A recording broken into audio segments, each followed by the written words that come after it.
Why would I ever want to publicly associate with you after the whole world has heard what my mom really thinks of me?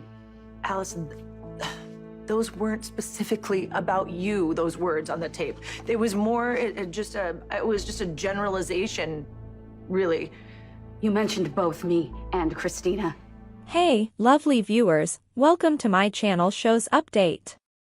Everybody acquires knowledge. After Ava leaked Natalia's recording, Scott offered her some insightful advice. As Carly assists Joss with moving in, Joss overhears her discussing any updates with Diane over the phone on keeping her out of jail. "Don't make me ask what is going on," Joss queries. Carly explains that going to jail might be the only option for her to free Jason from the FBI's grasp. As they settle down, Carly reveals that an FBI tape of her has been placed over Jason's head. It dates back to the time when they believed Sonny had passed away and she attended a gathering of the 5 families and claimed to be in charge of the Corinthos organization. Why would she do that? Joss wonders. Carly clarifies that she was attempting to shield Sonny's family, all of them, from retaliation at the time. She claims there's a genuine chance she could end up in jail because someone was wearing a wire. Joss isn't shocked that Jason shielded her mother because he already served a prison sentence to save Michael. Carly says she wanted to turn herself in, but Jason told her it would be a waste of everything he had sacrificed over the previous 2 years. Joss concurs with Jason, but Carly asserts that regardless of what Jason accomplishes for them, the FBI may still pursue her. Carly says she's been talking to Diane about coming up with a strategy, but Jason believes the risk is too great. Joss claims to be aware of the history of mutual rescue between her mother and Jason. If Joss were her youngest child, she would advise her to do what needs to be done, but Joss isn't, and her mother can't leave Donna in Sonny's care. Joss recognizes that going to Anna to ask him not to hire Dex was a mistake, so she can relate to her mother's predicament. Joss observes that Dex has changed since then. What has changed for them? Carly wonders. Joss claims that the situation has changed. She says they are friends and they are close, but they can now choose what they mean to each other without having to consider other people. When Carly sees that she's content, she's pleased for her. Maxie acknowledges that they should make it clear that they disagree with Natalia's viewpoints at Deception, but they refuse to terminate Blaze. It's important for Maxie to clarify that they support Blaze's right to come out on her own terms. Although Lois nods in agreement, Lucy quickly points out that she is not eligible to vote in this case. Lucy concurs that they ought to retain Blaze. Nevertheless, Nina shows up, fresh off the news. She says she'll deal with Adrian and the invader, but for now, she's here to support them. They were merely going to talk about damage control, according to Maxie. Nina believes that her arrival is timely. Nina says she delayed the 2-page spread for Deception, which features Blaze, in the most recent Crimson issue before it went to print, for whatever reason they choose. Maxie declares their support for Blaze, while Lucy suggests creating a 2-page spread detailing the background of Deception. Lucy is overjoyed to be able to conduct an interview. Maxie claims that her previous effort to sell on TV failed miserably. Lois offers a suggestion: they create a location where Blaze may express himself. Lucy concurs with Nina that it won't work because they are meant to be selling goods. Maxie proposes putting their company name underneath the straightforward statement, "No one cancels love," in a white typeface on a black background. Everyone feels that it's a terrific idea because it relieves Blaze of some of the burden and directs the debate in the appropriate direction. Lois declares her work is done and leaves, while Nina promises to get on it. What's next? Scott wonders. Adrian DeWitt will answer for his actions, according to Nina. When Nina calls DeWitt in, he believes they are there to give him props and express gratitude for all the website clicks he has brought them. Nina disputes that, stating that Deception is their preferred customer and that they are harmed by this damaging and divisive piece. Nina is adamant about finding out who handed Adrian the tape, since it was obviously manipulated to show only one side of the exchange. When Nina asks whether he ever considered that publishing a hit story on Sunny's kid, it wouldn't appear as though she intended to use the newspaper to harm her ex-husband. She threatens to remove him from his new office until he tells her who provided him the recording. Ava Jerome, he blurts out. Meanwhile, Maxie is surprised to hear that Sunny and Ava are fighting over custody of Avery, and Lucy tells Scott to stop representing Ava as a client. Adrian makes the decision to go, and Nina tells him not to tell anyone about it. Drop Ava or no more you know what with you know who, Lucy threatens Scott once more. Maxie requests that they remove this from her workplace. Scott and Lucy go, and Maxie finds it hard to believe this is her reality. Adrian is fired by Nina, but he sobs that he told her who his source was. No good journalist would give up their source, the speaker asserts. Maxie stops him even though Nina orders him to go. Maxie advises Nina to keep DeWitt employed and make him publish just what she requests.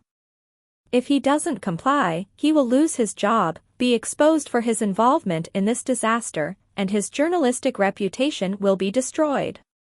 Nina enjoys Maxie's style of thinking. She takes Blaze's phone to Christina's so she won't be reading the internet criticism labeling her a coward.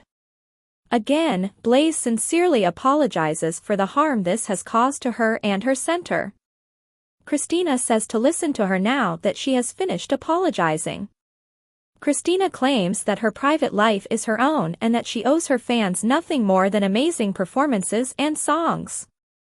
The same is true for her, and it is not the place of others to find out who they are dating or the reasons behind their choices. The ones who are criticizing them on the internet are the ones at fault. Whoever leaked this recording is the one who has to feel guilty. Allison feels compelled by her to acknowledge that she is aware of it. Blaze is concerned that the knocker might be a reporter who managed to get past the doorman. Sasha answers, saying her doorman acknowledged her and let her entry.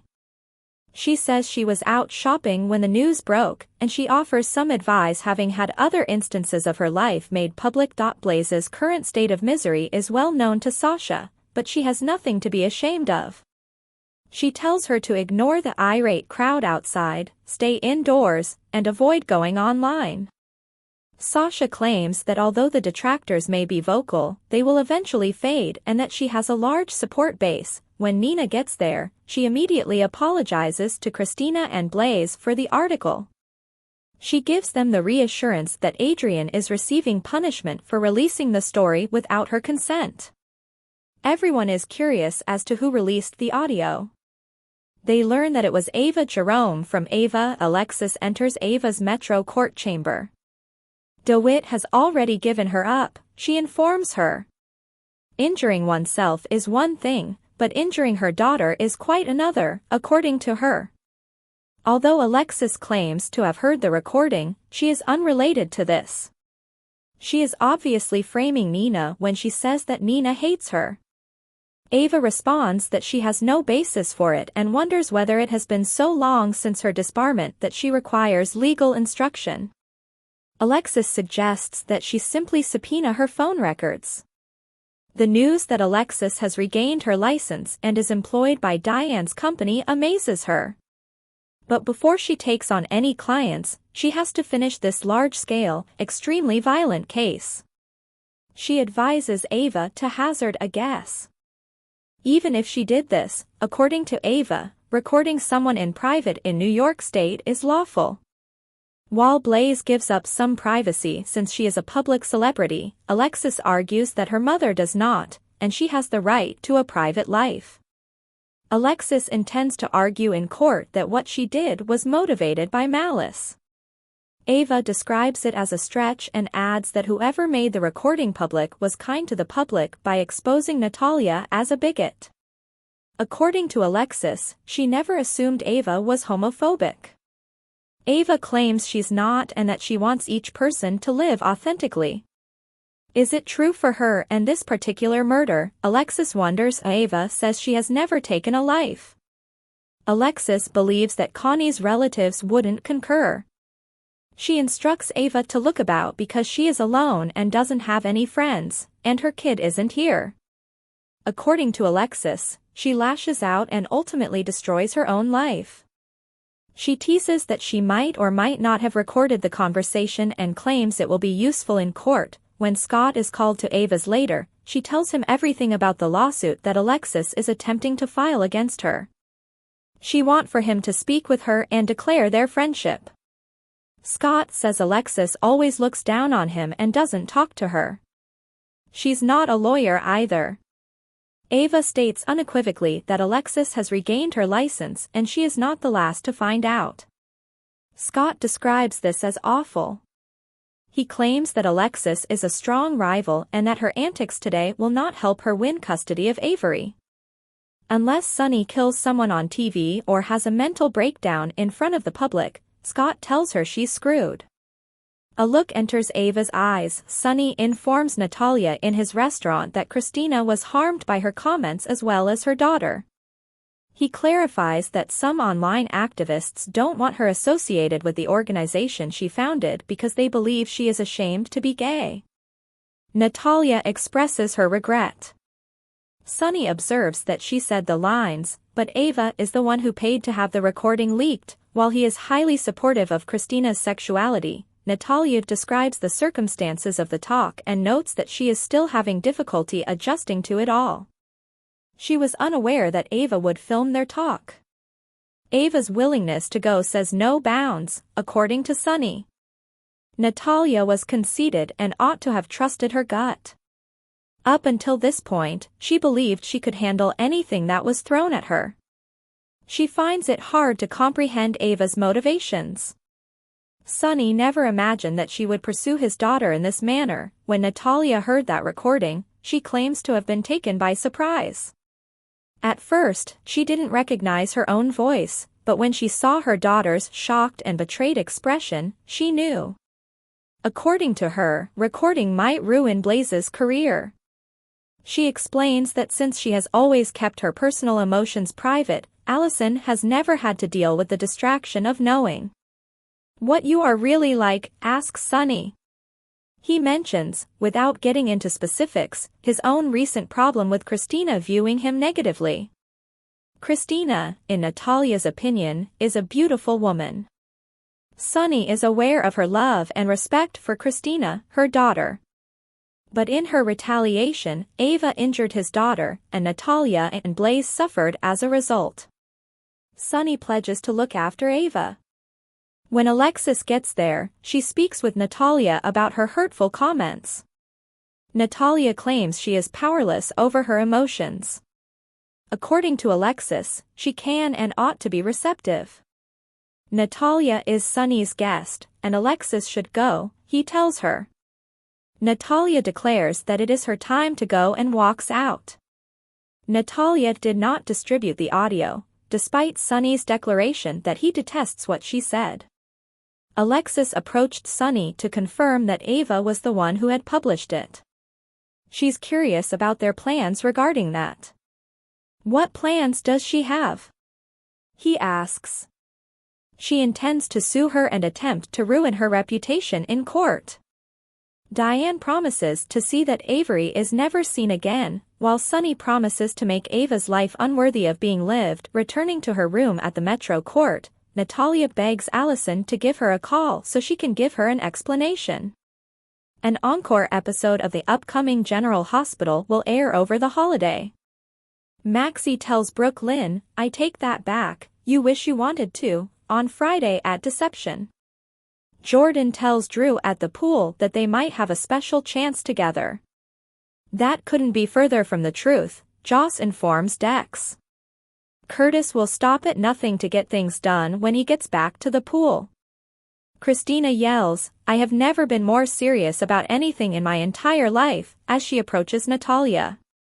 Dante threatens to lose Avery if Sunny pursues Ava. Thanks for watching this video. Please hit the subscribe button and give this video a thumbs up.